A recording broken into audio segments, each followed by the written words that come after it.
political parties, Liberian political parties, and their modus operandi. What all these people are all about, we want to go into it. So let's get started. Leo, first of all, uh, what is your general observation about political parties in Liberia? Thank you. Let me begin by saying, first of all, I've said this many times quietly, but I think it's about time that we can no longer just say this in our circles. We need to start adding our voices on the public platform when it comes to this. And I've said, in my opinion, political parties as should be constituted do not exist in Liberia, first of all. Because political parties, if you understand them, should be based practically on ideologies.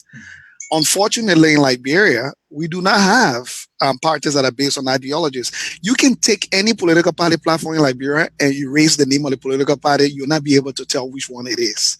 They all want to build roads, they all want to build schools, want to build a better healthcare system. And the one thing that's missing from all of them, how?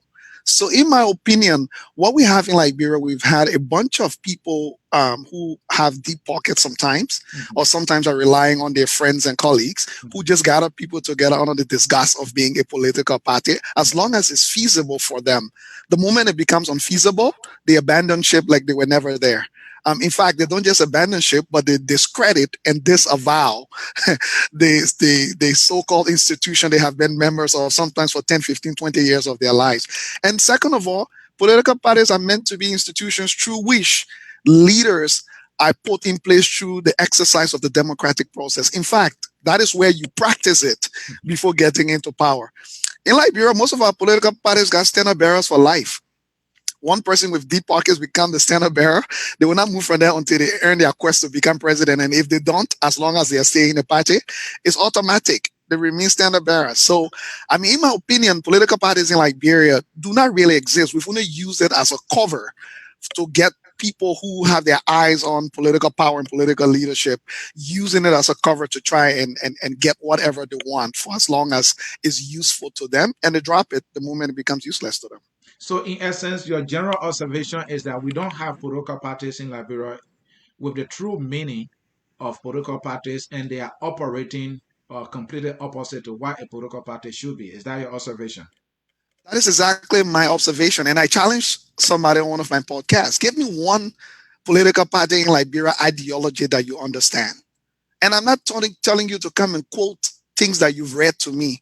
I'm telling you to come and tell me practically, consistently, over the existence of this political party, identify a consistent ideology that a particular political party ascribes. So you live in the US, Anthony. Yes, I You do. can tell the clear distinction of ideologies between the Democratic Party and the Republican Party. You So, don't, it's like day and night. It's very clear. You cannot make a mistake.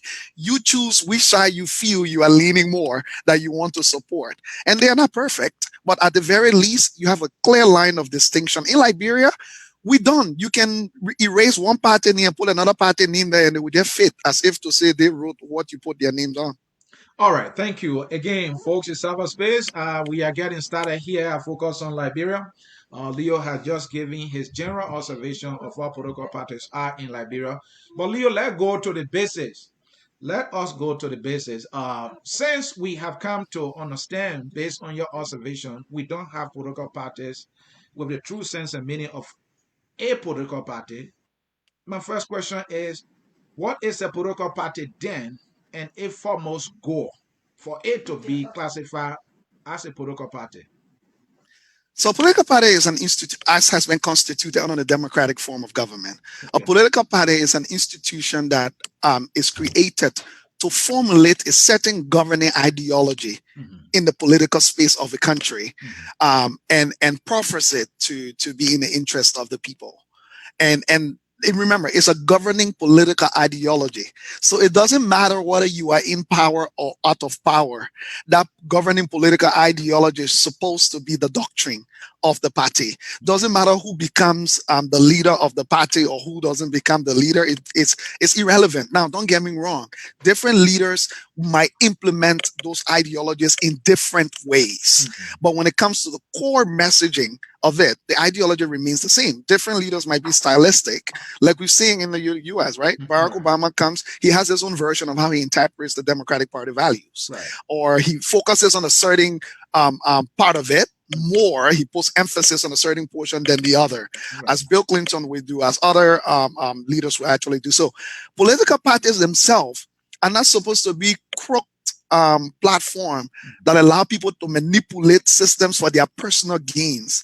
They are supposed to be institutions that are built to clearly formulate an ideology of governance, a pathway through a certain lens that allows for the political development of a country or the political leadership of a country. That's why they ask to get into power, simply because they believe they've developed a certain ideology that it is in the best interest of the country. And they don't need to get into power to demonstrate that ideology. That ideology can be demonstrated within the functioning and governance of the party to prove to people that, yes, what we're doing is in the best interest of this country. And then leave it to the general populace to debate whether the population agrees or disagrees. And they are constantly out there trying to defend what their ideology is, but they're also constantly evolving it based on the political reality of the day as well. Because the Republican Party of 1800s is not the Republican Party of 2020. So true. The Democratic Party of the 1800s is not the Democratic Party of 2020. The ideologies have evolved to a certain extent. For example, the Democratic Party was a big proponent of slavery.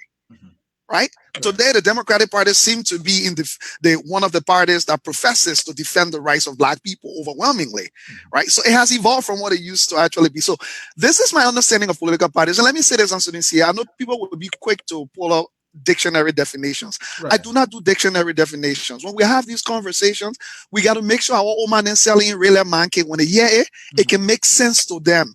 Our wheelbarrow boys, and it can make sense to them. So I'm speaking from the context of the majority of Liberians and not the minority of our population. Thank you so very much. Now let's come to the aspect of our political parties. If you look at their formation, how they come about, you tend to realize that it can become a one-man idea, and so it grow as a one-man idea and exist as a one-man idea. Is that the danger that you are talking about? That is the danger, but even further beyond that, we've identified political parties usually.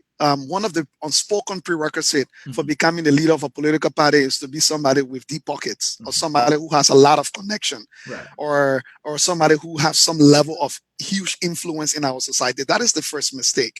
And the danger that you just spoke about, that is the reason why political parties have become a one-man show. Simply because people do not even understand political parties are supposed to be institutions that have the ability to mobilize resources to be able to make sure whoever becomes the leader does not have undue influence. Because here's what happens. If someone becomes the leader of a political party and the person is the sole financier of the political party, Right. what are you going to tell that person? Whatever the person says, the party will have to do, because the party itself cannot even survive without that person's pocket. And that danger is seen all through the Liberian society, besides even political party. Even if you go to our religious institution, one whole denomination wants to have one man or one woman as a general overseer. And then this one person ascribes so much power to themselves. So this thing is not just limited to even, I like to talk about institutions across the board. Right. Today we are focused on political parties, but look at different institutions within our country. They all have this characteristics of having one people or a handful of people who have so much power, but also are the same people who tend to be responsible for financing these institutions. Without them, the institution cannot hold. And political parties has been a classic example that instead of building institutions, we've built clubs around people and we call them political parties. Those are not political parties, those are clubs. Because when you are in a club, the person who actually holds the club is the person that holds all of the power. And you don't want to be part of that club anymore, you can quit and join another club. Or somebody organizing their own little cult, where when you join the cult, the rules are already laid out. You take it or you leave it. You don't have a choice. But Political parties are not supposed to be like that. They're supposed to be institutions where they are allowed to be critiqued. People are allowed to probe it. People are allowed to figure out. It's like you running a business. How do you run a business when you don't have a source of revenue? You are hoping that, and you know, the man who helped you establish the business, that the man's supposed to always give you money to run the business. You are never hoping that you can stand on your own one day to have independent revenue sources that you can run the business to be objective. So in my opinion, the danger of, I call it this, we call it the hero syndrome in some cases. We're good at that. The moment we notice somebody got small resources or popular a little bit, we turn them into heroes overnight. Why are they heroes? Nobody can tell you. The only reason why they are heroes because plenty of people know their names, or because they have a lot of money that they can spend. Right. So, Leo, you mentioned the war court, and that brings the question to mind, right?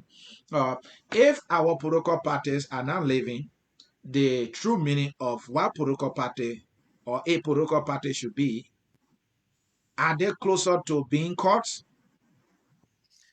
I don't even want to call them cults because some cults are too organized for what we have in Liberia's political Yeah. party. I wish I can find something below cults because I wouldn't lie to you. Members of cults tend to stick to their rules, they tend to obey it.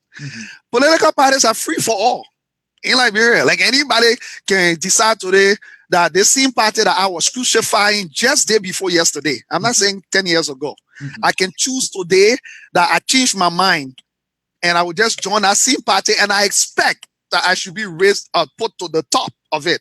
I expect to come from the bottom and be a floor member. No, I should be immediately accepted because of that. So I would say it to you today. Political parties, first of all their constitutions that they write. The only time they go to their constitution when they want to expel somebody. Or the only time they go to their constitution when it's feasible to take a certain decision and the constitution backs it. All of the other times you never hear them talk about their constitution. All of the constitution, the things the constitution requires them to do, from holding primaries to holding conventions, Right. to how the decision-making processes should be done. What do? They keep everybody uneducated about the constitution. Only the executive committee knows about what the constitution says. 90% of the people in political parties have never seen their political party constitution. They ascribe to an institution without knowing what the institution is about. Because the political parties do not make those constitutions the most important document that everybody should know. What do? They make the praise singing, they make the egotistical and Right. uplifting to be the modus operandi. So everybody goes to what is made important. If you are in a group and the leader emphasizes certain thing as being the most important, that's what everybody pays attention to. How many times have you gone to a convention or any of these political parties and they have 2 days of deliberation of the constitution of the entire membership, going through it to see what is acceptable and not acceptable? How many times have you heard the amendment of constitutions at conventions for political parties? We haven't. Simply because they've made it an elite thing where only a handful of people know it so they can use it and whenever they see fit. And if they don't need to use it, they can just bury it because whatever the political leader says is law and gospel. It doesn't matter whether it's in the constitution or not. Leo, what we've come to know, this is across the world. I mean, when I say across the world, all over the world, political parties tend to produce a government. And after we cry about corruption and other vices that undermine development, we tend to put our faith in a political party. And that political party comes to power. And then either is, in the case of Liberia, it will always be 10 times more corrupt than the previous one. Does it mean that the source of these vices, corruption being number one, coming from our political parties? Yeah, let me say this to you. I tell people this all the time. Doing the same thing over and over and expecting a different result is the classic definition of insanity. Only crazy people do that. Since 1847, we've done the same thing. And every time we hope for a different result, that's what we've always done. Let me give you a classic example. Okay. Government itself is nothing. Government is a reflection of its population. People can make it look like government at 18 again, way again, attitude again, just decide to do whatever it wants. No, that's the reason why governments changes hands all the time. Government is just an institution. The people who run it can choose to run it the way it should be run or neglect the ways it should be run. And that's what I keep telling people. Name me one political party you know in Liberia that is not corrupt. All the political parties in Liberia are corrupt. I'm on the record for saying that. And I'm yet to get anybody to challenge me on that with the facts, because I can tell you at least one or two corrupt practice of every political party in Liberia. I can tell you that on the record. Even the ones that I don't even know well, I can already tell you that. So let me say this to people. How can we then say we are fighting corruption, or we want to get into government to do away with corruption, but we are comfortable supporting corrupt institutions to get there? Like, you can be stealing from the cookies jar and you say you don't want money in the cookies jar to catch the road that come and steal from the cookies jar at the same time. And I said this to everybody. There is nothing that you want to do in government that you're not capable of doing outside of government. The only difference is you may not do it at the level that you can do because you don't have the resources that are available when you get in government. Let's put it this way. If you run a small political party, they're not 4.5 million people, that's the whole population. No. Maybe that 25,000 people, 50,000 people. And you are not able to institute a practical, transparent governance system that is orderly and well organized. How can you convince me that when we gave you the helm of 4.5 million people, you will have any clue of where to begin? And let me say this, Anthony, I said this to people. If Anthony, I gave you 100 apples. I said, Anthony, I need you to please help me make apple juice. Right. I was told that Anthony makes good apple juices. I gave you 100 apples, but the apples I gave you, 90 of the apples are rotten. Only 10 of the apples are good. Anthony, I care less how much sugar or honey you dump in that apple juice, that rotting apple juice. And that is the problem we are having. If we have all of our political parties who are gunning for power all corrupt, even Jesus Christ come and run on any of the political party tickets, Jesus Christ will struggle.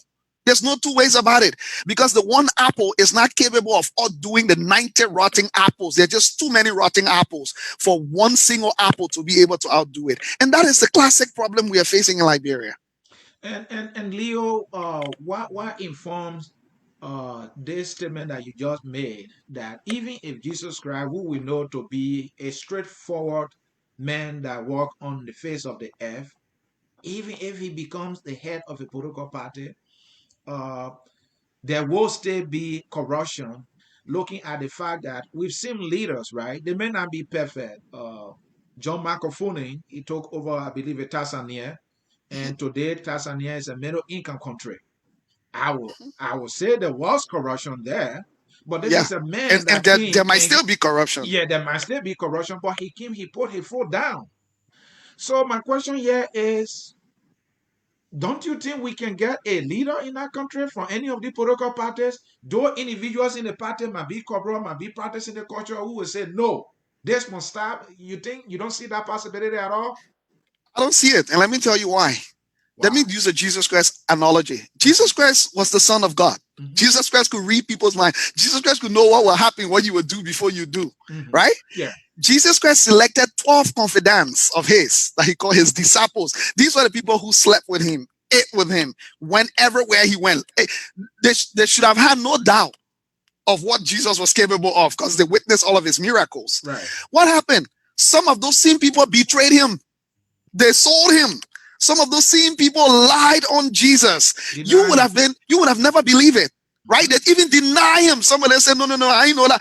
After you follow someone your entire life, literally, and you look the person in and be like, no, I don't know that person. So when I said Jesus would struggle, Jesus came as, there was nothing left for Jesus to demonstrate to his disciples to know that this was someone special. And they had seen way too much. But it was still not enough, because when you are innately corrupt, you are innately corrupt. Even Jesus could not stop the corruption among his own disciples. Mm-hmm. So let's leave the Jesus example and come to Tanzania that you spoke about. Mm-hmm. You know why President Magufuli was able to put his foot down? No. Because the population sample that Tanzania has enough people with the guts and ability to want to change their country, that John Magufuli could put his foot down, relying on those people. Liberia, our population and society has become innately corrupt, that even children in grade 6 are already buying grades from their teachers. And number two, in Tanzania, when you go there, becoming a corrupt politician is not the most popular way to success in Tanzania. There are businesses operating. In fact, the youth advisor to President Magufuli is a friend of mine. I know him well. This is a guy that's never went into politics, nor have an interest. He's in business. The president appointed him as youth advisor. He still decided he'll be youth advisor, but he's not going into politics. You must know what will happen if the president get out today and appoint one young man in Liberia to one young woman to be youth advisor. The next thing you will hear, they're running for office in few years. So let me put it this way. Liberia, the sample size we have, its majority is corrupt. So even if you close your eyes and randomly pick someone, you might most likely pick a corrupt person.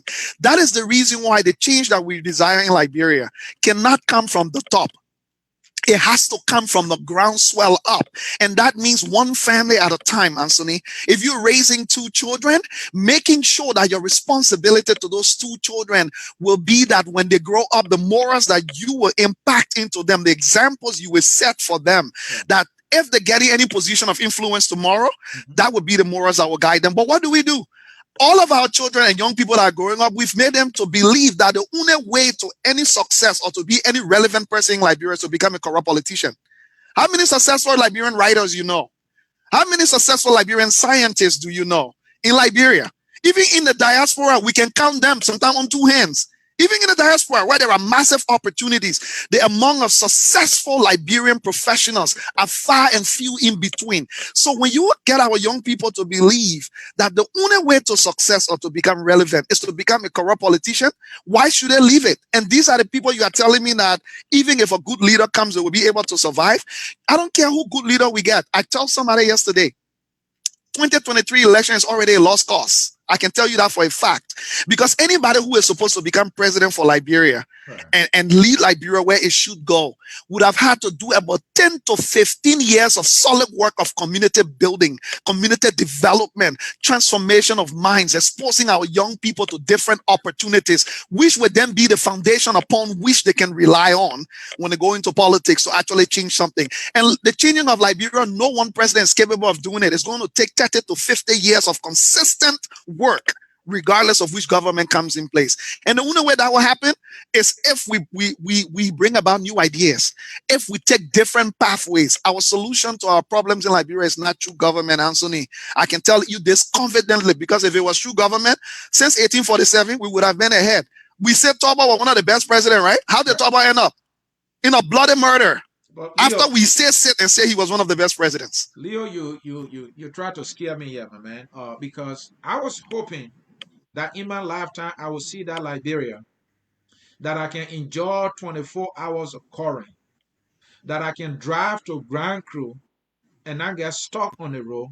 That's the Liberia I want to see before I leave this earth. You are telling me, Anthony, your chances are 0. Unfortunately, Anthony, that's not a practical dream. And we ourselves were aware of it, but that does not negate the responsibilities we have to do, the work that we have to do. Let me give you an example, Anthony. Okay. Before the war, pre-war Liberia, when LAMCO were operating in Yekepa and there were more companies, bomb mines and them coming to Liberia, those days, all of our people had to work in the mines as hard laborers to survive. That was the only means of survival, because they were not afforded education. Only 5% of the population was allowed to be educated. Right. And then when LAMCO and those companies started to realize that they needed technical expertise to keep their companies running, they could not continue to bring in expats. And the 5% elites that were educated were not enough to serve as staff for these companies to work. In Nimba used to be considered a hotbed of political revolution, of activity in the Republic of Liberia. What did it do? They created Sanekole High School and then Simeris High School as well in Nimba. And the same thing was happening in other parts of the country. Now, the children of those hard laborers who went to school knew that their only chance of getting ahead was to get a better education. This was what the 5% elite told them, because the 5% elites were living well because they were educated. Yeah. So these children of miners pour out into the capital city of Monrovia in search of post-secondary education. And where did they go? They went to West Point, Bassa Community, Buse Quarter, because these were the only places they could afford to live in Monrovia. And these places became the slums that they are today as a result of that. What happened? They went to LU, and it was easy because from those communities, if you notice, you can walk to LU. Right. You can walk to Capitol Building. It's so practical. So they were in those slums going to school. Some of them were brilliant. The ones that looked like real leaders, the elites of the day took them and changed their name and told them, say, you're not little people anymore. You're too smart to be little people. So can't be my own son or my own daughter. Let's change your name. And then what happened? All of that movement came the progressives, because those same boys and girls who went to LU became brilliant. The same books that the elites read from. Those days, the revolution in Africa was hot. Yeah. So those guys were reading from those books, and they were no longer willing to accept what their fathers and mothers accepted by being limited to just the minds. So what did they do? The fire burned and got to the place where in 1979 people told us, say, that arrest riot, arrest many Liberians were demonstrating for. That's the biggest lie we've been told. Liberians did not demonstrate because of rice. Like, rice became a symbolic commodity that finally took people over the edge. But it was over 100 years of suppression, of economic slavery, of discrimination against our own people that finally took people there. And these young boys who came to the capital now were not reading the very same books. They knew what economic freedom looked like. They knew what equity looked like in terms of the wealth of the country. They were university graduates. They could not get a job. They still had to go back to West Point and sleep there. So why am I giving you this analysis? The same reasons why Tulba was executed, the same reasons why people were put on the pole and put on firing squad on national TV. The progressive told us they could deliver us, right? But you know what they actually did? They were fighting with two hands. They had no plan. Moja, the progressive, they had no plan. All they needed to do was to actually fight. So when they finally took over, they had no plan to take us anywhere. And we are still in the same scenario. These people, political parties, have absolutely no plan but to get to power. Leo, a few things. The progressive will argue that they did not tell you that the rest riots was about only rights. It was also about rights, which meant economic rights, education, health. They will tell you that. And there is this saying that many people always come out to say, oh, it was about rights. The progressive, those who were the leaders, will say, no, it was not about RICE. It was more so about rights, and rights being part of it. And so that's why they had the protest. So your point you made, you are correct. It was a combination of all of the isolation, the marginalization, and all that spilled over on that fateful day. And But Anthony, let me ask you before you go further. Which school in Liberia, anybody ever told you that it was not about rice, it was about rice? Where were the progressive when our schools were teaching us? Me, I went to high school in Liberia, telling us it was about rice. That's the popular narrative in Liberia. In fact, people can tell you Liberian people are so stupid that 1979 they kill people, they kill each other over red benet. That red benet made we fighting how stupid we are. People say that. And where is that coming from? And the progressive will tell you that people are interpreting them very wrongfully, they will say. So where are the books? Where then are the books? Because all these people were very educated. These are not, people who don't know how to read and write. Where are the literatures? Where are the books? Where are the essays? Where are the movies for us to be able to see these things propagated in our society? So the misinformation, and they also, most of them are alive. Leo, they will tell you their writings are on the wall. I read a letter from Dr. Sawyer where he was able to catalog some of these things from so let me ask you, the way the founding of our country. That led so Anthony, to let me ask you, action that day. So why is that being taught in our schools then? Well, how come? That is a bigger question we need to ask. But I think the Dr. Sawyer was still in government recently. He worked for Ellen Johnson Sirleaf. In fact, he was interim government president also. He didn't bring it into our schools, even when he was interim government president. It didn't happen. When he worked for Madam Sirleaf, I never saw a recommendation at the governance commission ever saying these are things that need to come into the foray. Dr. H. Wema Famule was National Security Advisor to President Sirleaf. So these people are still around. They are not anywhere. But all I'm trying to say, let's not even deviate from it. All I'm trying to tell you is this. Political parties in Liberia only have one goal.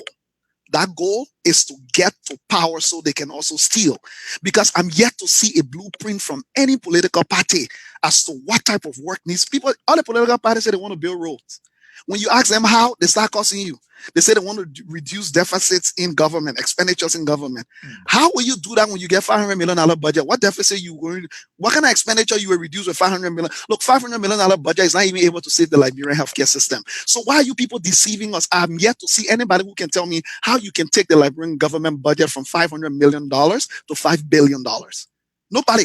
So where's the blueprint? Oh, we might let you get there first. It's too late. By the time you get to the presidency, you don't have a blueprint. It's already too late. All right, Leo, Ask let's go anybody back that's to the been there. political We've gone party. from military man Mm-hmm. to national football star. Mm-hmm. Yeah, Let's come go ahead. to these political parties, modus operandi, how they've been operating and continue to operate, to maintain their prominence in the Liberian political governance so that they can always get what they want. So, what are some of the strategies? So one thing that comes to mind here is I don't remember a political party that will go about raising funds to send their partisans for training in leadership in different areas so that when they return, they will become leaders. I don't see that. Have you seen one that doing that? Even No, the one no, in Anthony. government will not do it. Exactly. Well, no, Anthony. But let me tell you why. First of all, let me tell you how bankrupt Mm-hmm. our society has become.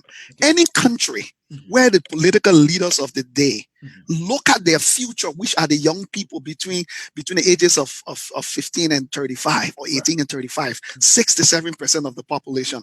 Any country where the leaders of that country are comfortable to call their future generation militants, Mm-hmm. you are a bankrupt society. You are so wicked that you only care about your lifetime. You don't care about what happens after your lifetime. But number two, let's talk about some of the practical solutions. I know we've laid out the problems there a lot. Right. Number one, I'm on the record for calling people out. Quit your political party. It's of no use to you. Quit. Why are you in a political party? How long have you been there? What value has it added to you? Quit. Because you know what will happen? When you quit your political party, your vote, the value of your vote goes through the roof. Because now people know your vote is not automatic anymore. Nobody can call you their youth wing or their women wing or this. We know they need to now come and fight for your vote because you got the freedom to walk to that ballot box and cast it whatever way you like. You owe it to nobody. The first rule we have to acknowledge where we are. We need to make these political parties know that they are irrelevant to our long-term future. So I'm calling on people in Liberia, those of us in the diaspora, UCDC, USA, UP, USA, ANC, all this nonsense. Quit. How can you be supporting corrupt institutions? Then you turn back and look at me to tell me, say that you are trying to fight corruption at the same time. That's one solution. Please quit your political party. The second solution, let's stop looking at government as the medium through which our problems will be solved. Anthony, I'm encouraging all Liberians, please work within your means. It's not easy. But guess what? Our young brother Mahmoud Johnson in Liberia with Canal Fresh has done it. I'm pretty sure it's not easy. He's struggling. But guess what? In my dialect, in the Pele dialect, we got something to say, "Nungwe loba ngwe." It means your own is your own. So you cannot, it's like when you have a son and this son giving you a hard time. Anthony, you don't throw that son away. You keep looking for different strategies to figure out how you can help that child. So I'm asking Liberians, please work within your means. Eric Wawa, other people have done it in Liberia, and it hasn't been easy, but that is the type of sacrifice that it would take. When you go to Liberia, my brothers and sisters in the diaspora, when you drink your mineral water, please don't chuck the garbage through the window. You can do it here. In other people's country, yeah, you can do it. Why will you go to your own country and do it there? When you go in Liberia, when you go to the club with your friends, when you come in home, please don't take the Guinness bottle and be drinking it, then one hand on the steering.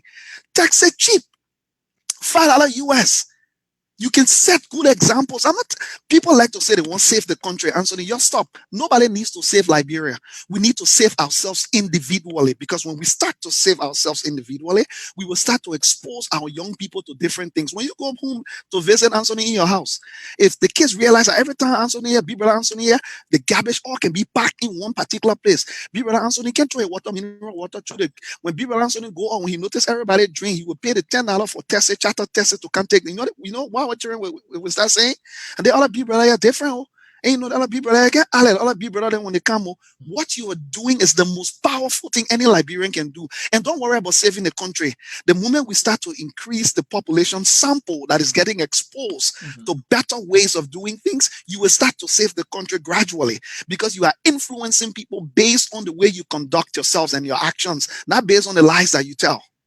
All right, Leo, you gave three recommendations here that will help with this problem of political party being a major source of corruption and thereby further nailing Liberia to undevelopment and backwardness.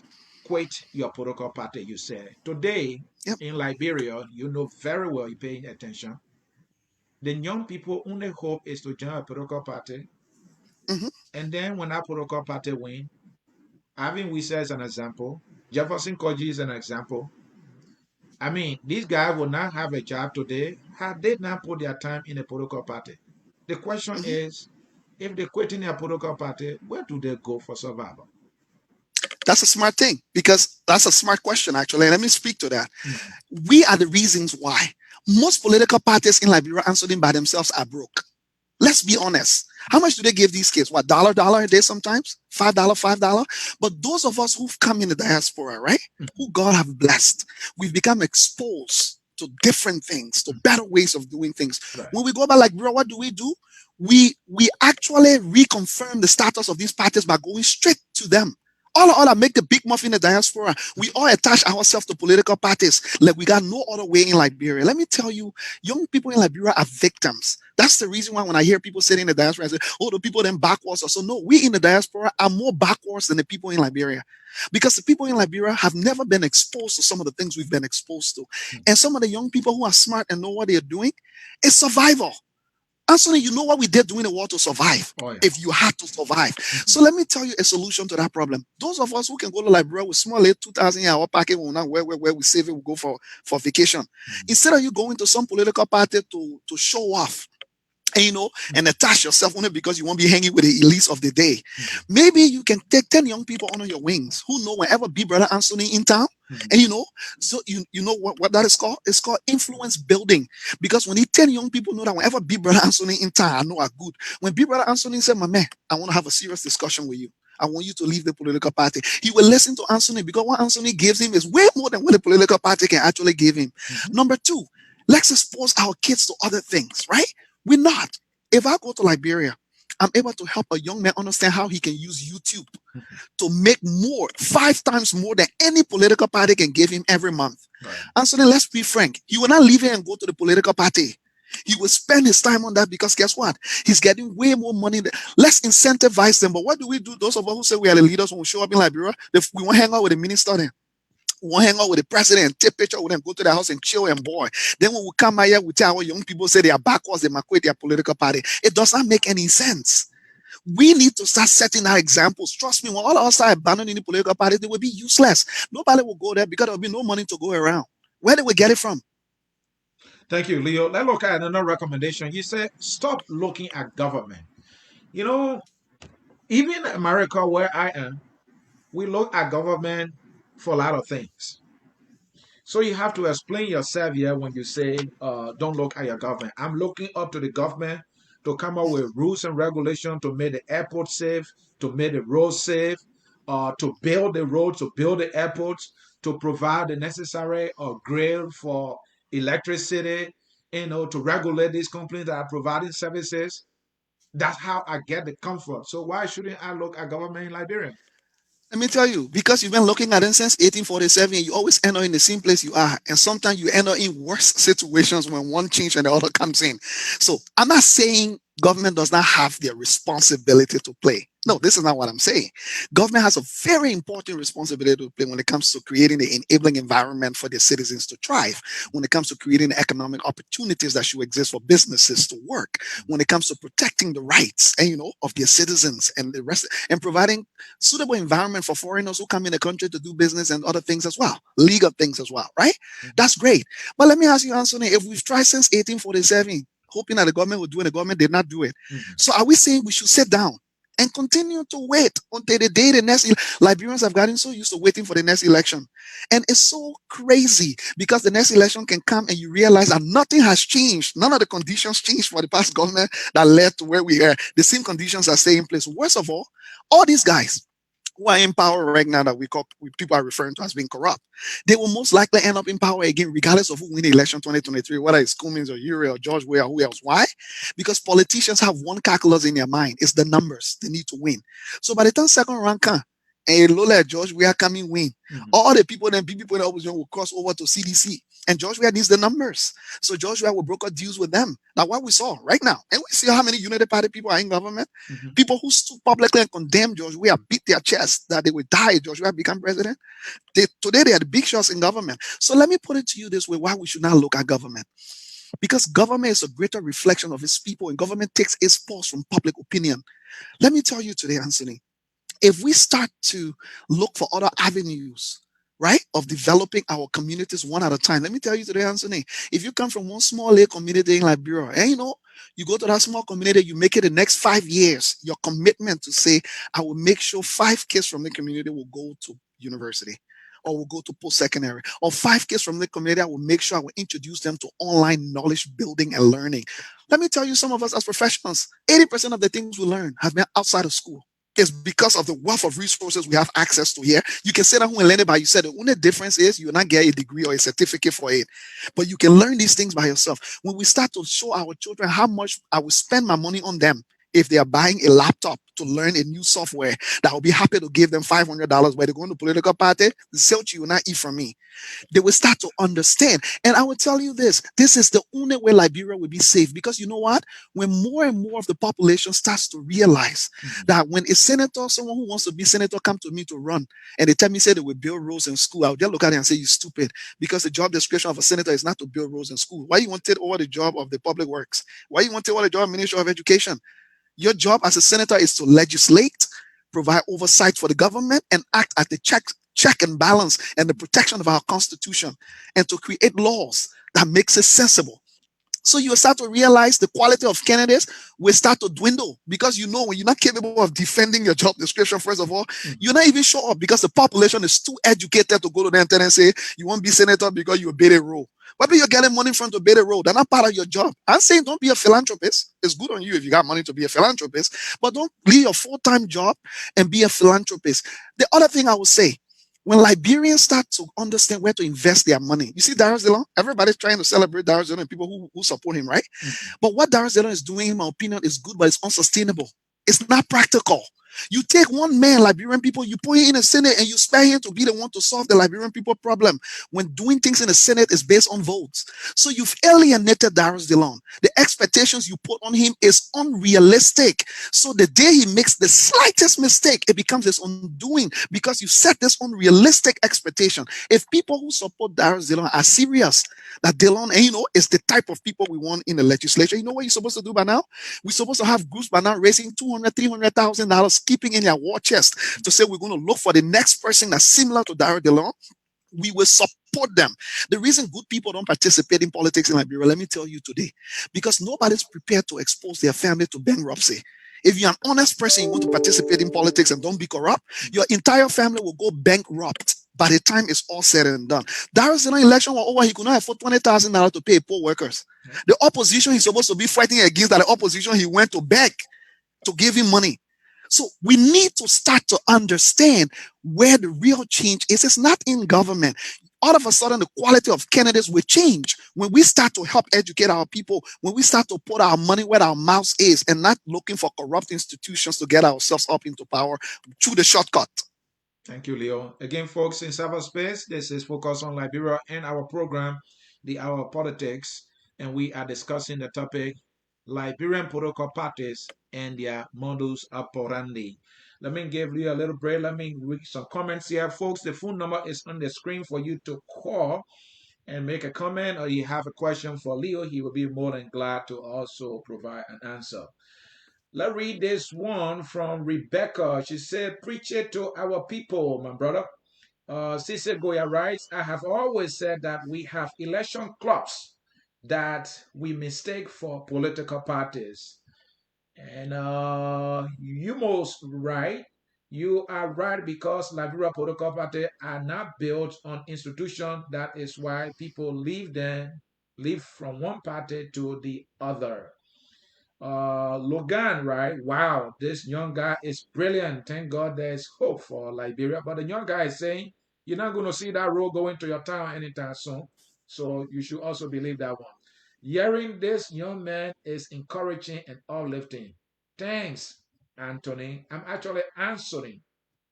Nelly June writes, where are the boat people in Liberia? Come out and challenge Leo. No, Leo is not fighting boat people. He's just making his point. Yeah. The goal is not to eradicate corruption, but to lead people to rely more on their work, their hands work, than on kickbacks, to lead people to embrace ethics and virtues that will make them more honest and hardworking. This one is coming from our man Jimmy Eastman, and he's on the line. We'll bring him in sometime soon. This one's from Samuel. Not true. Everybody want to get into power, which led to 14 years war, like Ellen Taylor, Prince Johnson, etc., etc. Let me read one more here, then I'll come back to Leo. Mr. Guest, please reduce your emotion of talking. I'm following from Morovia. Somebody tell my man, you want to reduce your emotion because they know that you're touching somebody, they rely on their little political party and they think that you're hating that. Okay, Leo, before we go to the phone line, another recommendation you made that I want to put you on a little more is you said we should save ourselves. Hmm, that sounds so philosophical. What do you mean save yourself? I'll give you a practical example. Many Liberians in the diaspora always reference people in Liberia saying, "Those we need to transform the people's minds. We need to transform the people's mind." And I disagree. You don't need to transform anybody's minds. Saving ourselves means transforming our own minds. Let me give you an example. We live in a Liberian diaspora here, right? Mhm. In most of the countries we live in, governance is not an issue. Governance works. In these countries, the system actually works. Right. If you call 911 when the policemen show up, they will actually investigate and get to the bottom of the matter and prosecute whoever is the perpetrator and sometimes even reward the victim in some cases, right? If you have to use any system here, you go pay, they don't call you in the corner and say, give me something small. You No. pay for what your service, you get it. So here is the question. Why is it that the Liberian community diaspora is lying in ruins and in a mess? Go to Sano Kante Association, Grand Gila, Lofa Kante, Bon Kante, Liberian community associations. Everywhere you go, they cannot successfully end a meeting without fighting. Everywhere you go. Some of them have been around here for such a long time, still can show nothing. In fact, all they've done is everywhere you go, the mean year plan for the association that to fight against their rivals. That the 4-time year plan. Oh yeah, that what the fight doing. So what do I say?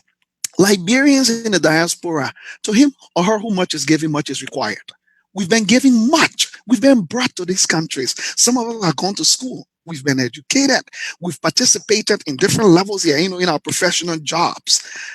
If we cannot figure out how to transform our minds to realize we are no longer living the hustle, Dana Buduburan Kenya, Dana Guinea, Dana Sierra Leone, Dana West Point, where every day you wake up and you only worry about what you eat for today. Let me ask you, in this community, name me how many Liberian associations you know have a scholarship program for Liberian children to go to post-secondary education. Our children are failing. Most of them can only make it through high school. That's the reason why when you see us celebrating high school graduation in our community, you can think say the person getting a PhD, a doctorate degree, because the parents are not even sure that a child will make it to or through college. So it's almost like they feel this gratitude that a child finally make it to high school without getting pregnant. When you go to Liberian community events, 2 o'clock in the morning, we're drinking booze, we're sitting there, 15-year-old children passing around, 40-year-old men squeezing them in the corner, and we sit and we allow that kind of stuff to happen. So let me say it to everybody today. Each of us needs to invest in ourselves and transform our own minds. That is how we will save Liberia. When I say save ourselves, Anthony, if you go to Liberia right now, let's say every year you go to Liberia for your vacation, right? Every time you go to Liberia, how you spend your time, the way you conduct yourself. When a chair in the hall, know that be relaxed on the nobody might drop plastic bed down. You don't know what he can do when he's around. You're not realizing, but what you do, you are indoctrinating them eventually without even themselves realizing it. Because they know what is good or bad. Many at times they don't just have any role models. In our own families, bro, you can't even be role model to your children in our own community. Liberians cannot be role model to their own children. Our children looking for people on TV to be role models. I tell everybody today, if your children do not see you good enough to be their role models, Anthony, something is wrong. You need to work harder. If your children are not proud of you enough, it doesn't matter whether you're a sweeper, whether you're a CNA, whether you're a doctor, whether you're a watchman or security, it doesn't matter what you are. If you don't do your job so diligently, if you don't conduct yourself so well that your children can see you and be like, wow, I would like to be like my dad or my mom, you have failed. And you need to work harder to get it right. So when I say only Liberians will save themselves, I'm not talking, just stop trying to save government. Government will be saved when we save ourselves, because it is only us that will be chosen to serve in leadership in Liberia. The people Serving don't the come from government. Pluto. They don't come from Mars. They don't come from Jupiter. It is always Liberians competing for these positions. So the more we can increase the sample size of our population that believes in ethics, in values, and virtues that we are teaching them, if not in our lifetime, the better governments will start to get, because you start to get people who are guided by the proper moral compass, who understand that power is not about them. The leadership is not about them. It's about their ability to inspire and innovate for the collective good of our people. Wow. Leah is saying, you want a better government? Start with yourself. Because you might be the one in government tomorrow. If it is not you, it will be your son, it will be your daughter. If you work on yourself, you will pass it on to your child, your children. And then when they are grown enough to get in government, that value you instill in them, they will carry to government, and that's how we get a better government. Wow, I like that. One last one, then we'll bring in our callers to interact with you. One of the modus operandi that we see with political parties, usually when they are in opposition, is protest. I am a protest guy. I have protested so many times. But what we also know is that protest becomes a political weapon because it is guaranteed under our constitution. How are political parties using this at the detriment of the country and its development? That's an interesting thing.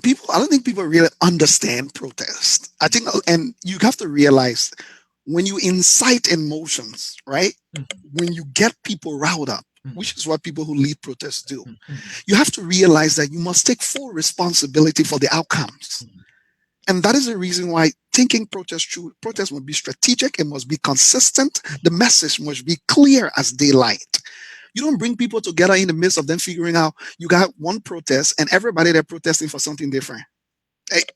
It's a bunch of confusion. Right. And leaders should be consistent, the people who lead these protests, because Right. sometimes people try to do everything right in Mhm. one protest. It's not possible. The easiest way to get the better outcome from protest is for your message to be clear, consistent, concise, and right to the point. It doesn't mean there are not other issues. So when we do protests on NSC, we come up with 25 points that we want done. And these points sometimes are conflicting with each other. And sometimes the people we are asking, the points we are listing, are not the people who have the ability to even All change them. That's participants are one. muted and they can unmute themselves. Go ahead, Leo. Sorry. The next piece directly I will talk about is we can't keep fighting all the time. Because here is the thing. When we fight, when we win the victories, we are not able to take advantage of the opportunities because we spend all the time fighting and we did not spend the time building and preparing ourselves. Look, let's go back to 1979, right? When the riot happened. Or let's go to the coup 1980. When the coup happened, there was a beautiful opportunity for the people who have been marginalized for so long to take over the country and change it for the good, for what it should be. What happened? Most of them were not prepared. They were unprepared because, look, we have spent so much time fighting, became overwhelmed with the fight that we forgot that we needed to prepare so that the day the opportunities show up or the day we won the victory, we will be able to seize the opportunities that come from the victory. Let's go to 1986 when our constitution was being changed, and from what it used to be, as draconian as it was. Instead of looking at it as an opportunity to seize, no, we decided to certify President Doe, create it in a way that will make it conducive for him to perpetuate himself in power. So I'm not against protests. Protests have been very effective. Let's look at Dr. Martin Luther King. Right. Dr. Martin Luther King was a full-time pastor. People even forget that, right? People forget that he was a full-time pastor. Every Sunday he preached at church. So let's look at the roles of our religious leaders as well. But let's go to the protest issue. If you look at Dr. King, every time Dr. King went out and led a protest, there was a very specific, clear outcome that he did not just leave to the people he was protesting against, but he encouraged the people who were protesting how they could do to force that outcome. From economic boycotts to boycotting the buses. For almost 1 year, Black people decided they would not ride any of the buses. They would walk. And the city started to feel the pinch of the economic hurt. right? When Dr. King called for boycotting of white businesses and to only buy from black businesses, those were practical outcomes. So after you go for that one day in the streets and you shut everything down and you make your statement, you need to let the people that you are talking to know that you are not just only depending on them, that if they don't respond, then nothing will happen. No, you are empowering people to do practical things that will force the agenda, whether or not they are listening to, they must be listened to. But so far, most of the protests I've seen have been protests with no clear outcomes. It's just meant to shut things down. Yeah, you shut things down, you made a statement, and then so what? And then everybody goes back to the status quo. So that's my take on protests. I'm not against protests, but I'm not all for protests that will only cite and take our emotions up there and make us hopeful like something will happen. And then by the end of the day, we all scattered because there was no clear messaging, outcome, and objectives that was so practical that all of us could participate in. Not all of us can meet the president. We don't have that kind of influence. No. The few people who have that kind of influence can sit around those tables. But what about us? Where's our role beyond just showing up and demonstrating and shutting things down? All right, let's bring in our caller here, the man Jimmy Eastman has been waiting. Jimmy. Hey, Anthony, Yeah. you can hear me? Yeah, I can hear you loud and clear. Oh, I mean, your guest today is quite remarkable. Oh yeah. But here's a couple of things. I think he said made excellent and very salient points, and one of them was about doing things ourselves, community development. Long-term, well-planned, inclusive, holistic, and a grassroots effort. I think that is genuine what he just said. And one of the reasons, one of the things we look at, if government wasn't so centralized, perhaps the communities in Grand Jita, in Nimba, they would have more incentive to do some self-development. But we all look to government now because we have centralized everything through government. We think we have to wait for government before we can do anything. But his other point on parties, I totally agree with him. I don't see I don't see a theory, an ethic of these parties that something I can live by. What is the message you are sending? Is it only to win an election? That, to me, that is so shallow. The other thing is more about personalities. This person is not something that perpetuates over the years. So by the time that person gets there, there's no more platform for the party. Right. And I would agree with him on certain things when he said about the progressives, but the progressives is a loosely used term because Marcus Matthew and what he was doing is completely different than from what Tipotez, Sawyer, and Fambule were doing. And I think there's an element of insurgency that turned out, a lot of times you always have dissent in a nation. There will always be people that will be against you, people dissatisfied.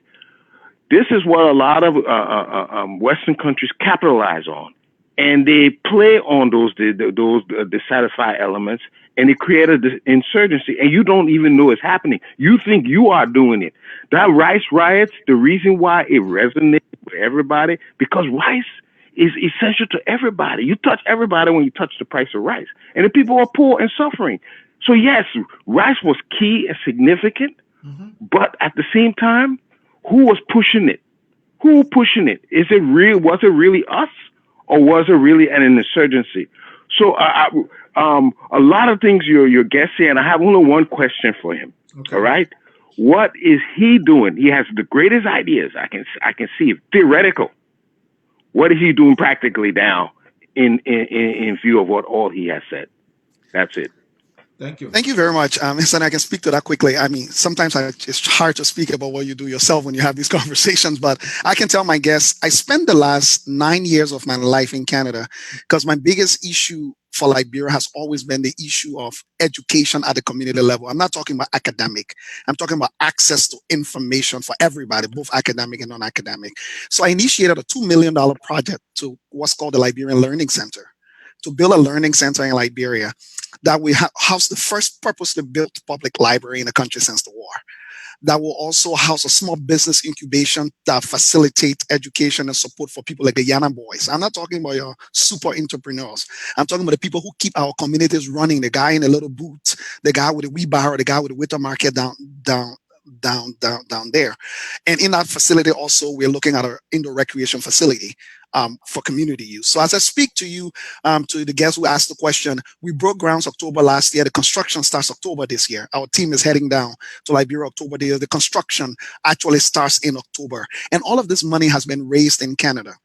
All of it has been raised from donors, some of whom have never been to Liberia, knew anything about Liberia. I do run an organization in Canada that works in Canada, primarily Canada, South Africa, and Ghana.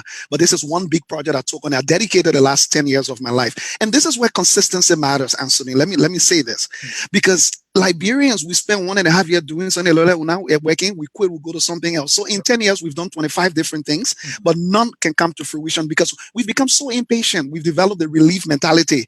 Doing the war, the relief comes. Just for the time we get food, we eat it, we run. So the war has ended, and we still haven't taken ourselves from the relief mentality.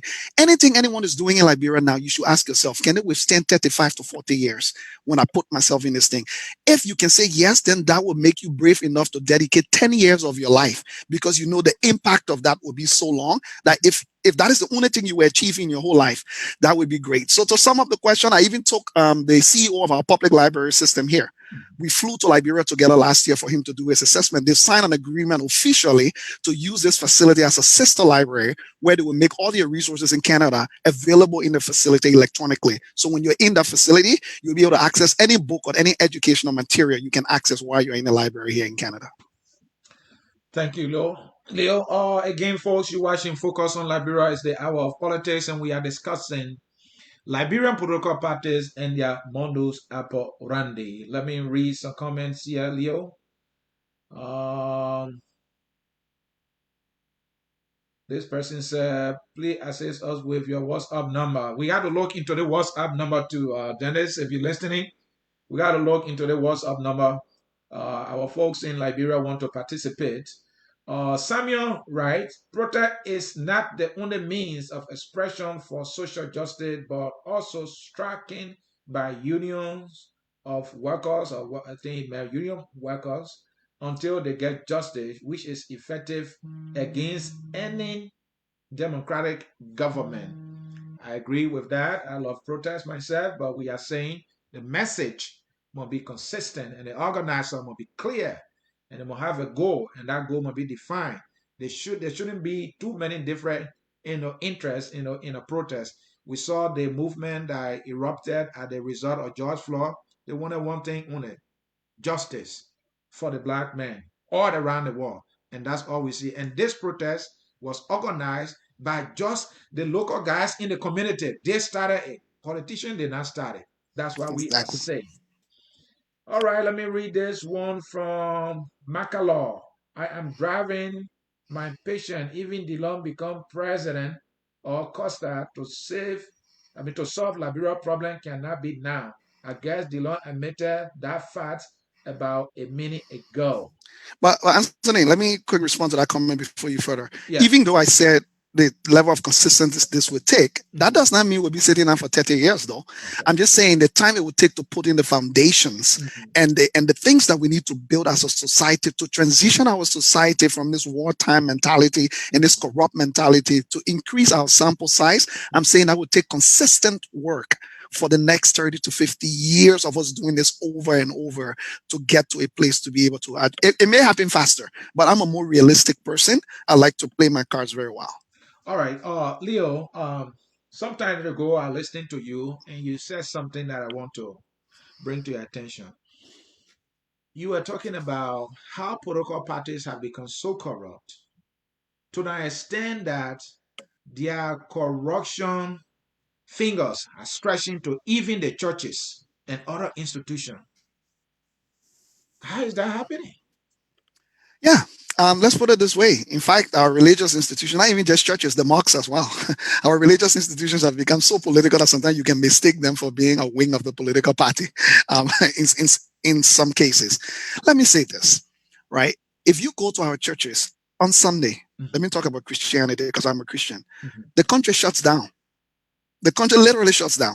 Everybody goes to church. And the president, in fact, the president built a church to tell you how important it is symbolically, because leadership is symbolism, right? Even the president built a church. And we've seen the president visit most of these, churches around ones that he affiliates with. Right.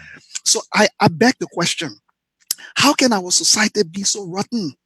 How our society be so bankrupt, and the very people that manage and oversee it show up in these churches and they are glamorized, and nobody is guiding. There's no one challenging them. How can our society be so inconsistent with the Bible that we all follow? But the very people who actually oversee, this rotten system, from ministers to the president, whoever, they all come to these churches, and nobody, even our religious leaders, are afraid to hold them accountable. In fact, what we've done now, we've twisted the scriptures to match whichever is the president of the day. We can see a vision. Every president that comes, our religious leader have a vision for them, and that vision is always great. That vision is always, they are on a great trajectory. Anybody who tries to go against them will be killed, or you will die, or God will punish you. So where is the other vision that shows us now that the way things are going bad, what needs to be done? So, and people try to take this as a criticism. No, we cannot only evaluate and chastise our political leaders. Our religious leaders are also leaders in our society, and I think they have a responsibility. If they don't want to say anything, then let them live by the words that they preach. Let them live by the words that the Bible says. Even just them conducting themselves in the proper way will send a clear message to us. I listened to Bishop Kotu Brown the last time, right? Doing when the garbage was overtaking Monrovia and everybody was talking about it. Right. And the Council of Churches released a statement calling the city mayor to pay attention to clean the garbage from the city. And that was it. You really think the city mayor had the ability to clean the garbage from the city garbage will be taking over? I didn't see in the press release where it says a delegation from the Liberian Council of Churches is going to be meeting with the city mayor to figure out what can the Liberian Council of Churches do from its side to help with the issue of garbage management. I didn't see that part. I didn't see where it says how the Liberian Council of Churches can engage its partners. Churches are the richest institution in Liberia. Ask yourself, even in the diaspora, how come the only association in Liberian community that can thrive at churches? No other association can do well. The only association is doing well at churches. And then the pastors remove themselves from the community and pretend like they are not members of the community. And then the people who are members of their church, they have this line of defense for them, regardless of what they do. So the reason I said even corruption has crept into our churches, because I would say this, Dr. Martin Luther King said this, and I will paraphrase it. If the church does not stand up for the truth and play its role in the acquisition of justice, it stands the risk of becoming just another social club. That's what Dr. King said. This is not me. That's what Dr. Martin Luther King said, that if the church doesn't play its role as it should, and I would say it to the mosques as well, you're just another social club. Sunday morning, Anthony, we all drive in our nice cars in Liberia, and that's why I struggle to go to church on Sunday in Liberia. We pass by little girls at the age of 13 prostituting on the street corner for food to eat. They're looking for someone to have sex with them for 25 Liberian dollars to eat. We drive past them. It does not even sink into our consciousness. We go to some of these cathedrals that are built in slums, Anthony, where the people also are. Next door, the Sinho behind next door, they may have slept hungry for 2 days. It does not even drop into our consciousness. After church, we drive back home. We sit on our dinner tables with our families, and there's abundance for us and our children. We're not even still contemplating what will happen to that 13-year-old little girl that I drive past by on the street corner looking for someone to have sex for $25 to eat. What kind of God is this? The God that I was introduced to is a God of compassion, a God of truth, a God of justice, a God that cares for the least of our brethren. How come? Where did we go wrong? I'm not a pastor by any means, but I spend a lot of time in the church. I serve as an acolyte. I was a lay leader. I was a choir director. So I spend my time in the church because the church was the last hope for us when the war came. You know that, Anthony, the only thing we had to hang on to was our faith. That's how we survived. What happened all of a sudden? So this is my personal opinion. People can disagree with it, but that's what I think. And Leo, we see political party nowadays giving to religious institutions. The most recent one that I ran into is the CDC chairman. Show, I think at a mosque, give rice and other food items to a mosque. Is that a way of trying to induce the church into what we know may not be coming from a very clean source? Besides even the source, Anthony, I think it's misplaced. And maybe these people might be well-intentioned, right? I don't know. I don't know what's in their heart or in their heads Mhm. when they do these gestures. But Anthony, let's be honest. Who are the least of our brethren? Is it churches and mosques? Let us be very honest. But let's also be honest. When those big donations are made to those churches and those mosques, let's be honest. Mhm. Does it get to the least of our brethren? In fact, churches have become institutions now who only care to protect their members. They only care about their members. Oh. Jesus said we should care more about the people who are lost, Yeah. who are not in the church. But we do everything. We want the church to be air conditioned. We want the fan to be blowing. We want the floor to be marble tiles. We worry about the comfort of the chairs. We're spending money on all these things to just make ourselves and our members comfortable. So I will say to you today, if I'm a Christian, I hardly give to my church because I know my church spends a lot of money on their bills annually. I donate to charities more, especially charities that I trust and know where the money will get. Because at the end of the day, my burnt offering on the altar that will help a hungry child will be more honored than going to buy a new car for the pastor. My burnt offering on the altar that will help a rape victim will be more honored by God than the money that will be used to pay for the generator, for the new generator for their church. I'm sorry, God does not live in the church. We don't need to make it comfortable so when he comes to sleep at night, he can feel okay. He doesn't live there. It's only supposed to be the purpose of our gathering. And if our major concern priority is to keep it first, so donations to our churches, I beg people, when I look at Liberian society today, the least of our brethren are not the ones who show up at the church every Sunday, unfortunately. I'm not saying there aren't poor people who go to church. That's not what I'm saying, don't get me wrong. But the churches that you see being donated to the mosques are the most prominent ones. In fact, those are the ones where all the big shots usually go to. You don't know where to find destitute people in Liberia? You want to tell me you don't know? Group of 77 is right down the street on in Ipo Street, right there. West Point of 5 Executive Mansion. No. It's right there. So I keep asking people, where is your priority? Is your priority to keep your influence with certain institutions, or is your priority to identify with the least of our brethren? So, Leo, two things. Stay on the church and the political influence that might be coming from some political parties and politicians as well. First, let's look at the church. Earlier, you make a recommendation that we should save ourselves, and by that, you meant that we working on ourselves because we are an extension of the government we're criticizing. Mhm. And you also talk about our institution, our county-based organization. If we are not doing well there, how are we just crying fire about government, right? So we should start with ourselves. So looking at the church, I think I want to believe there are church members that will say, but the governor even giving loan to people. But church, you're raising money. Some of these churches are rich. Are you giving small little loan to the members that are sweeping that floor? And then you Let me, criticizing government. And the other part is honoring people in the okay. church. Yeah. And this year is struggling today economically. He's regular in church. He tried to go to LU some way, somehow. He joined a political party. Political party wins. He's assistant minister. Few months after he has a car, his stomach growing. Then they want to honor me. But all those many years when I was struggling, they never dared to honor me. Where we going with this, Leo? This is interesting, and I think we might have to do a podcast for a different day on this because some of the things I got to say is this podcast cannot handle it. Let me put it that way. So I will scratch the surface here to Okay. answer your question, Mhm. but this is a very important conversation because right now the most relevant institution besides government in our country are religious institutions, and that's why the conversation is important. But let me put it to you this way: Mhm. when it comes to churches raising money and how churches spend money. First of all, churches have refused to be accountable. Anthony CA, how many churches you know in Liberia do audited financials at the end of the year? I don't know. I go to the Lutheran church. I will speak for the Lutheran church, right? What we do. The last Sunday of the year, usually, sometimes the service is the annual report, the actual service itself. Or sometimes we'll put it after the service, depending on which Lutheran church you are in, which branch you are in. And then at that annual report, the church's treasurer stands at the front of the church. Here in America, in Liberia, I know it's different, but the report is giving her 2 weeks ahead.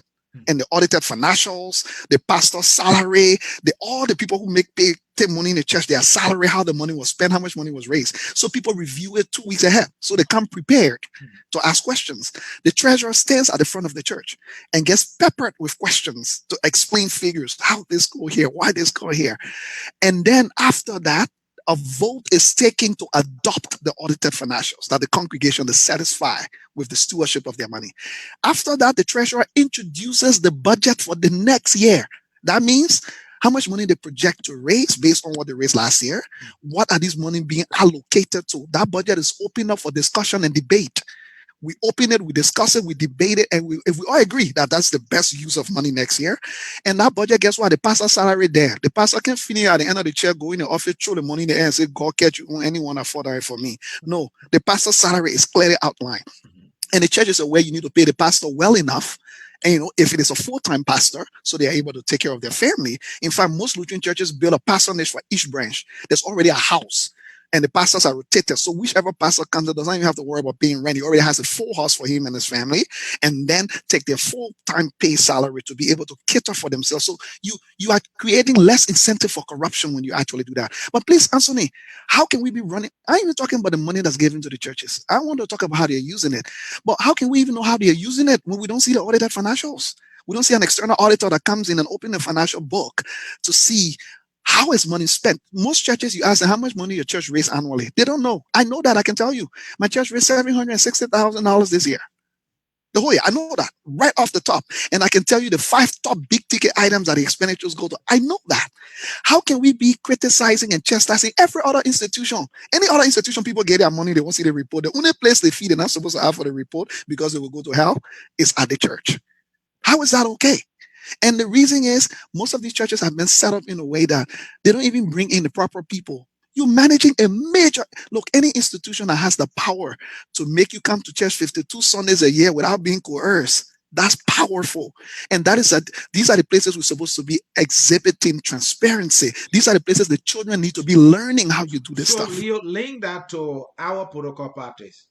So maybe the person that's supposed to make a financial report is in a party, but it's in a church. In this church he's in, uh, no report whatsoever. The pastor wife is the treasurer. She collects the money, no report. And the man is there. Okay, he's the financial secretary. They count the money. He turns it over to the pastor wife. His work is done. And now he's in a protocol party. Whoa. If in the church of God, we don't have to do this. I mean, protocol party, that's what. And then when But he gets in government, people are surprised at why it's not being done, right? and not just people are surprised, he's willing to argue with you why he doesn't feel he's responsible for producing a financial report, first of all, because this is why he's known. This whole it's been acceptable by people in high places. But let me use myself as an example, Anthony. I was an acolyte in the church. I serve as a lay leader in the church. St. Matthew Lutheran Church is my home parish. That's where I got baptized in Red Light. Yeah. My first time ever learning to write a report was in the church, because we went through this grueling. I'm just talking about the financial report. You had to write the progress report. As a result, the church spent $100,000 a year. What was the outcome? What benefits did it accrue as a result of spending $100,000? So you had to write this progress analysis as to what progress did the church make in the Sunday school department. And if the church was running a school, how many scholarships? Like, you have to justify. That's where I learned it from. And it became so part of me that I'm not able to say that in any meeting, bro, when we don't have systems that can allow us to account at the end. It's just part of me now, whether that small community, even whether that in my house. Because the way my brain functions is how it's been conditioned, that whenever you are taking something, you need to already start thinking about how you will account before you spend it. Yeah. Don't wait for when you finish spending it. Start thinking about how you will account for it. Because when you think about that, then you'll be careful as to how you spend it, because you know you're going to have to stand up there to give an account. So again, like I said, this is a topic for a very different day. But here's what I would say. I am begging our religious leaders. Their silence is deafening. Where are they? Where is the truth? We're not asking you to do anything that you shouldn't do. We're just saying, please be consistent, stand for what is right, and call it out when it is not right. We need your guidance, please. And at these protocol parties, leaders or politicians indirectly trying to silence the church by, inducing them with these gifts. I don't think they're actually trying to silence them. The church is already part of the process anyway. They're just keeping their side satisfied. Because think about it, you can only try to silence someone who's already speaking out, Anthony, right? If Anthony was criticizing me, then maybe I'll say I need to call Anthony man quietly to have a conversation with him. But Anthony already singing my praises. Anthony seeing visions. In fact, how can our president, who became president, right, gets in a church, mounts the pulpit to preach and acts like a pastor, and nobody talks about that? To become a pastor is not a small position. A pastor is like a counselor, the equivalent of a pastor. You are a counselor. It's a very sensitive position that you have to be in. Understanding the Bible is no child's play. Understanding any book for that matter is no child's play. Come to talk about a book that's based on a particular doctrine, and Right. has been laid out. How come? Like, let's be honest. I respect President Weah, well achievement, everything. But President Weah is not a pastor. He should not be preaching sermons about things, to be honestly, that he does not have the full understanding of. What does it mean when the Bible says, "Thou art the God of Israel"? You know what that really means? You think because it's in English? You have to understand the Latin context of it, from which the Bible was actually translated, to understand what that means in the context when they say that. Like in the Bible, you hear people say, "Hear ye, O Israel." Right? I'm not a theologian, but I'm just telling you, does that mean God only talking to Israel, everybody else you on your own? Only Israel? I don't know. But I know that understanding the Bible is not that simple. But look at, in leadership is symbolism. If our president builds a church to honor his mother, that is great. Our president will get a pastor there, in a church. Yeah, Our it's not a president will lead pastor devotions and stuff. who can get But fed. to be exactly, but to be trying to be a pastor, the message you are sending to all of our children is, you don't need to study, you need to know anything. You can just get on one day, be a pastor, don't worry, because your president does it. Leadership is symbolism. That's the reason when you see some of us talk about do not insult the presidency. And because the presidency is the highest office in our land. Look, Anthony C. it won't Red Deer manage to convince the Liberian people, the people vote that Red Deer to be president. I have no choice but to respect that Red Deer, because it rose up to the And presidency talking of our about country. leadership being symbolism, one good example that we can point to is this purple suit. President Weah came to power, and he really identified himself as an African, and our African, suit. He picked it up, he started dressing and called it purple suit. Everybody want to wear purple suit. I Even in put the in, diaspora, I put in for three shirts. exactly. I put in Everybody for wearing three purple suit. shirts. So imagine if a leader says, "Look, this thing called corruption, we have to fight it together as a people. And if you're not on board, then leave that shit." It will happen. But the But president honestly, yesterday said, "Oh, as a protocol leader, he said, okay, uh, if wherever we find corruption, the law will take a we full take his course." course. I mean, and then he comes again. He say, "Oh, we are all related." Where are we going with this? Too many But messages. Anthony, just think about this, right? Mm-hmm. Une in government in Liberia, une in political parties in Liberia. Look, I've affiliated and interacted with a lot of, because I've been trying to understand the political systems here. Mm-hmm. When you take a job in any political party, Anthony, they give you your job description, and at the end of every year, there's an evaluation. Une in Liberian political parties, you can go take job, no description. The men are the secretary general, but the man only show when something happened, the man won't take the stage, and the man show and talk. Yeah. Asking when he wrote a letter, or when he took meeting minutes at the party meeting. Nobody can tell you. Please show me where the meaning books for every political party is. The meaning, and every single meeting that I'm able to go to today and take a book and I can read the meanings of every single meeting they ever held. Where are the archives? Where are the records? No, whoever remember what? That when you're having meetings to your party center based on what we can actually see, the thing that are happening, I see nobody taking meeting minutes. I see nobody recording the decisions and the actions that are being placed. So you see political parties conducting and say that I know job description. When they began getting government, what's been happening? You get in government, you hire someone as Minister of Education. You tell a man what he's supposed to do this year, what his achievement indicators are. And to say as Minister of Education, this year, the indicators for your achievement means that 60% of children sitting in the WAS should pass. That's a specific measurement indicator, because at the end of the year, come December, Mr. Minister, you come before the president. Let's see what were the measurement indicators for to know our minister succeeded. 60% of children taking what's supposed to pass. Only 30% pass. Mr. Minister, we're sorry. You fail here. It's a failing grade. Then you are able to evaluate whether this person should be changed or not, because you got clear measurement indicators that you can say this person is doing well. And if the person fails, sometimes you don't need to fire them. Maybe sometimes conditions that were prevailing were what led to the person. But you can evaluate. And Leo, is the danger of the culture in our political parties. They tend to become friends, they tend to become buddies, and so when they come to power, you're close to the president, and if you have done any wrong, they don't want to hold you accountable. Maybe because the person who's supposed to hold that person accountable, that person himself is into something similar, and so he does not have that moral standing. And that way you come in to say, you know what, we don't maybe need the political parties, because that cultural bond will always be there. So no one is holding these guys accountable. We have a loose country, and we are left to And face the and consequences. Anthony, this is where I blame us. Those of us who say we're educated. Mhm. Those of us who say we went to school. And, those of us who say we understand what's going on. Look, you can't hold somebody responsible for something they don't understand. Most of our people in Liberia sometimes don't have a clear understanding of what's happening. And most of the time they're victims because they're only trying to barely survive. And you expect them to be sitting down there figuring out how to hold somebody accountable. But Anthony, think about this, Anthony. All of the troubles that have gone to Liberia have come from the diaspora. Just reflect a little bit.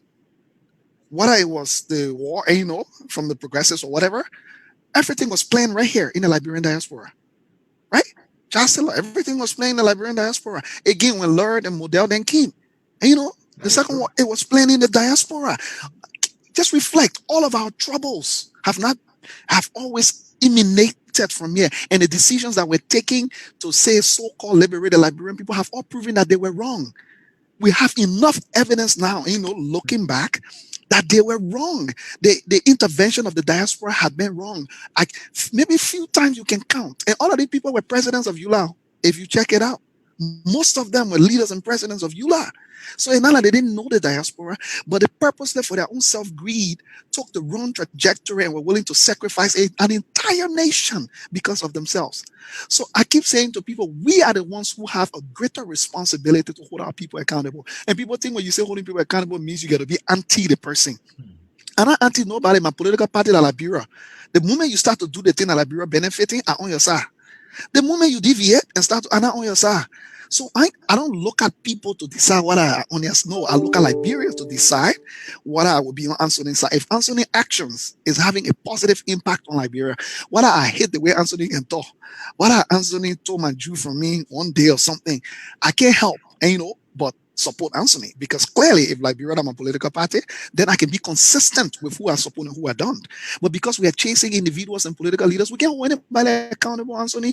Let me tell you today, those of us who talk, we are afraid to speak the truth because we know that, my man, I angry for lip of power. I can't talk before the minute remember me. Tomorrow when an opportunity can, and they pass me by. So when we come privately, we tell our men how bad things are. But when you call one of them to speak the truth to power, then they are scared because they say angling for someone and lay political appointment. So they are careful with how they are choosing their words, who they criticize and who they don't criticize. So me, I keep saying it today, the history of Liberia, say our people decided, our educators, that they were highly from us. Anytime we talk and they say, oh, you young man, you don't know what really happened. We will continue to dig it out and we will spit it out the way we see it. If we're wrong, we will force them to come here and correct it. If they say we're wrong, and they better come prepared because we'll have our facts and they will have to explain the roles that they play. Bro, all of the people from Moja, from the Progressive, let me tell you why I name them all the time. Because most of them are stay around. Church people then stay around. Dr. Sawyer then stay around. So did they give up the fight? Let me ask the question. The changes that they promised in their days, right? We are still waiting for it. So at some point, they just decided people on their own, let them do whatever they want. But Leo, were the progressive giving power at all? Because most of they all have serving government consistently. They are serving government consistently. I can name you any one of them. They've all served.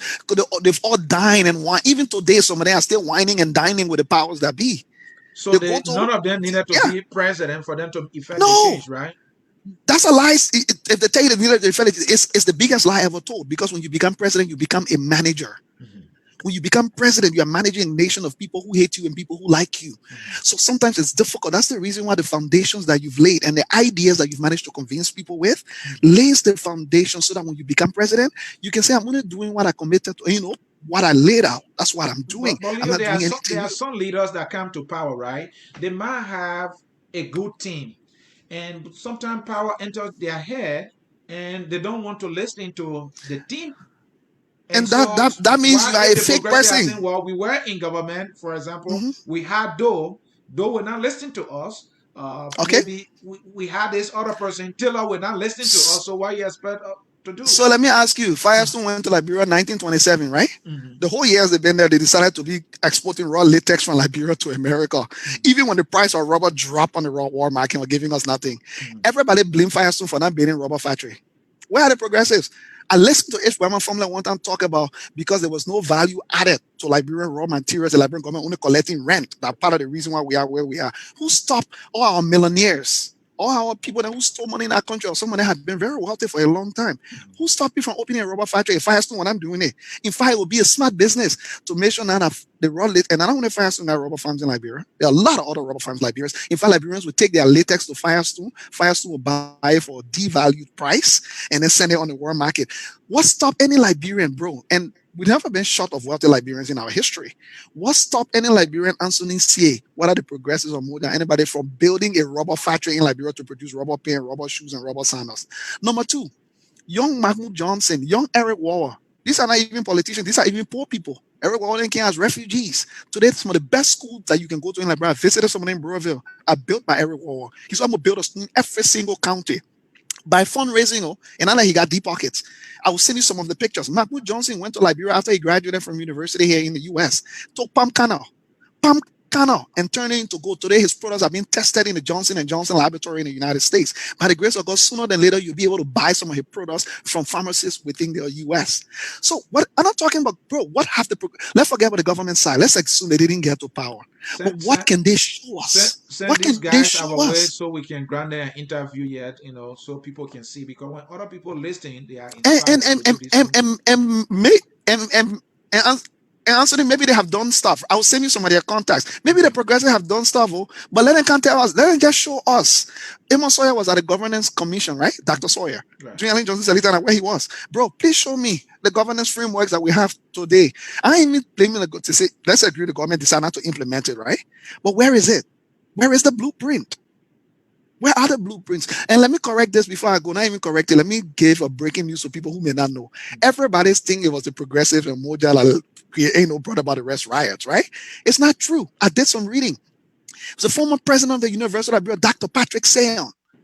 He wrote a paper, and the paper he wrote, he used rice, but that paper was analyzing the detrimental impact of the increase of prices on the Liberian market under the William R. Tolbert government. Rice became the most important one, but he had a plethora of things that he outlined. It was that paper that sparked the consciousness of university students after he published that paper, Dr. Patrick Sayon. Google him. So when we don't know these things, everybody would tell you, said Abago Matthew brought about the rest right now. Everybody would tell you. It's not true. It was a paper written by Dr. Patrick Sayon, a brilliant Liberian man. I think he served as president of University of Liberia at one point. He wrote that paper analyzing the trend under the top of government of increasing prices, and rice was one of the things he highlighted in his paper, which set the basis for the debate around the price of rice. And he basically analyzed and concluded in his paper that it was unnecessary to increase the price of rice in Liberia. It was of no good. It will only benefit a handful of people in the elite government and in President Tober's family. Wow. Leo, we can't thank you enough for always coming here, focus on Liberia, to share your thoughts on the issues that affect our people and also the topics that are of interest, for looking at national development. We can't thank you enough. We have come to the end of our broadcast, folks in cyberspace who follow the broadcast. We thank you for your comments. Jimmy Eastman, who called, we want to say thank you. So Leo, close us. Your parting statement. My parting statement to all Liberians, especially if you are between the ages of 18 and 35, you are 67% of the population. Quit your political party today. Your hustle will become more valuable because now the politicians will have to, trust me, no politician in Liberia can win without winning that particular population. But as long as your vote is automatic, there's no value. They will keep giving you dollar and continue to get you to call you militants when you are not militants. Quit your party. This same politician will still have to come to you, and this time around, make them pay $50 instead of $1, because then your vote is not automatic. You can bargain it if you want, and you can say keep the money and decide to not vote for them. But I will appeal to young people in my parting comments, and this goes to everybody, but I particularly want to focus on the population, that is 67% of the population. You are the single section of our population that can determine who becomes president or not. Quit your political party in mass. Let them show up to meetings, and all the people be there sleeping on each other. They're looking around the place, they're looking dead and quiet, and see how they panic. Even when you say you're having small youth meeting, you'll be getting phone call. They're begging you, they won't come to the youth meeting. Tell them, say you can come, but to come, your coming fee at $300. Come, make your case to, make them fight for your vote. Make them sweat for it, because I assure you, you will become more important in the eyes of politicians. When you speak, they will listen. But if your vote is automatic because you are some youth wing or member of a party, you are an automatic vote. You do not matter because you are already secured in your opinion, and it doesn't matter what to do. Thank you for having me, Anthony, and those who were watching in cyberspace, thank you so much for having me. Leo, thank you. Folks in cyberspace, we have come to the end of our broadcast. Here I Focus on Liberia. We educate, we elevate, and promote all things Liberia. Continue to subscribe to our YouTube channel and like our Facebook page as well, so that when we go live, you will get that notification and you can follow our broadcast. We have a song here for you that says, "We are all Liberians. Liberia is our home." Please listen to that song before you leave. Thank you and bye bye. We are Liberians. Liberia is our home. Liberian people.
Bye.